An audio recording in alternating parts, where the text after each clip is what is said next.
I've tweaked the UI panels by placing similar settings into separate boxes, hopefully helping with the clarity and the ease of use. Settings that are not active are disabled, making it more clear that a prior action is needed. For example, when the dynamics are disabled, all the settings in that section are grayed out, unless you enable the dynamics.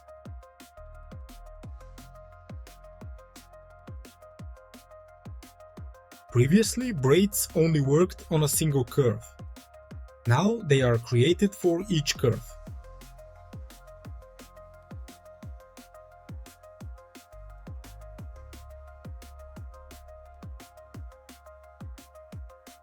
There is a new option which allows you to create a braid tip. With this, you can kinda make a tied off end to the braid. If you want to add a tie to the end, you can now do that from the Ornaments section.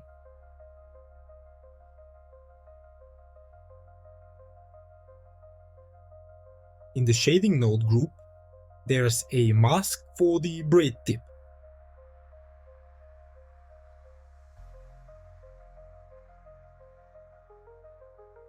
Speaking of ornaments, any custom object ornament can now be deformed to follow the curvature of the hair.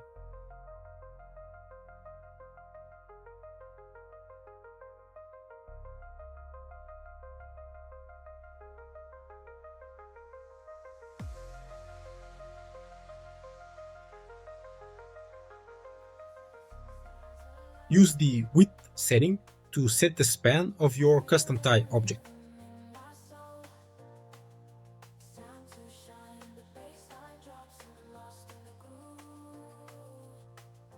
There are now two options for the wind effects generation: simulated and generated.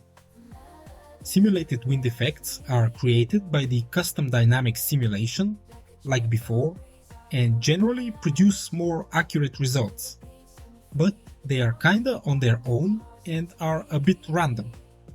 But if you want a simpler effect, you can use the generated option. This one creates the wind after the dynamic simulation, so it's more controllable and it enables the wave animation to loop over the duration of your scene. So if you want to present a sculpture of a character in a more dynamic way, you can use these to make a seamless animation. I have also reworked the simple type wind effects so that they are easier to set up and make it work.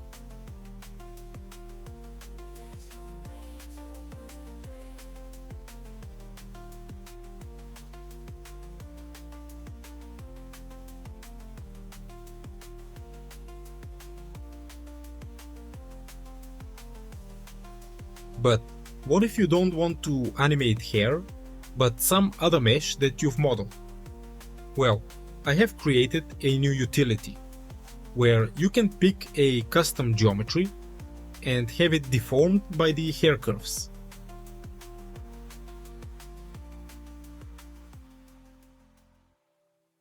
That way you can take advantage of Stylized Hair PRO's grooming and dynamics capabilities to quickly animate parts of your character.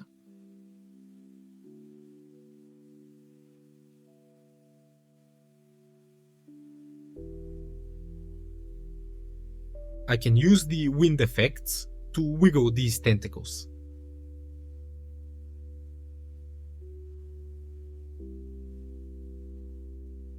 Or maybe you want to create your own custom hair mesh. You can use this to override the generated geometry.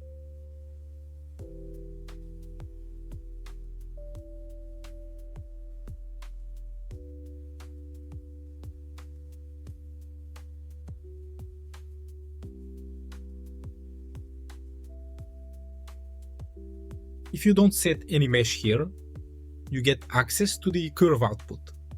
That way you can build on top of that curve with another geometry nodes modifier to create whatever you want.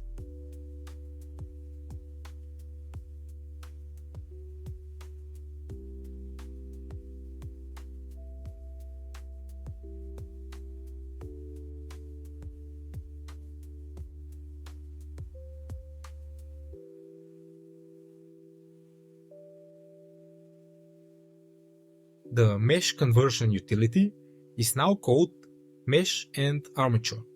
Here, like before, you can generate an armature for your hair.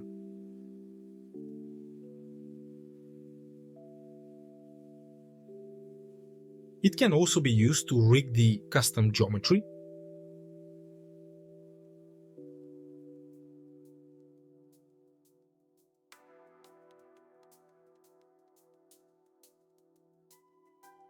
If you make rigs with bendy bones, you can now generate a B-bone armature chain. Pick the number of handles, the handle size, and the B-bone segments.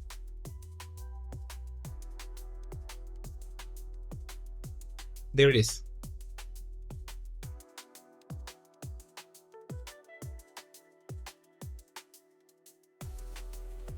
Finally, if you have created a hairstyle using the old method of guiding curves, you can convert it to have the Stylized Hair PRO setup and have it use some of the capabilities of the add-on. Simply select the curves you want to convert, then click on the Convert button. If the material comes out weird, it's most likely because of a backwards UV map. To fix it, go to the Materials UV section.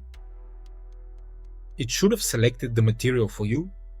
Then check on Switch UV Order. Also, the normals might be flipped, so check for those. One thing it's gonna do, it's gonna check this Use Original Thickness. That means it's going to use the radius of the curve that you've set with Alt S. If you want to use the add-on settings, uncheck it. Then you can use the Shape section to set the thickness.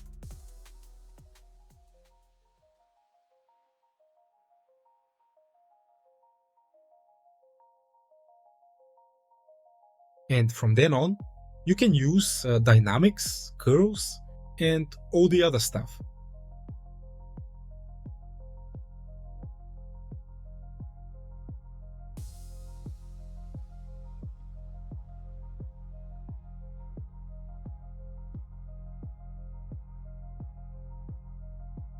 So that's some of the updates to Stylized Hair PRO.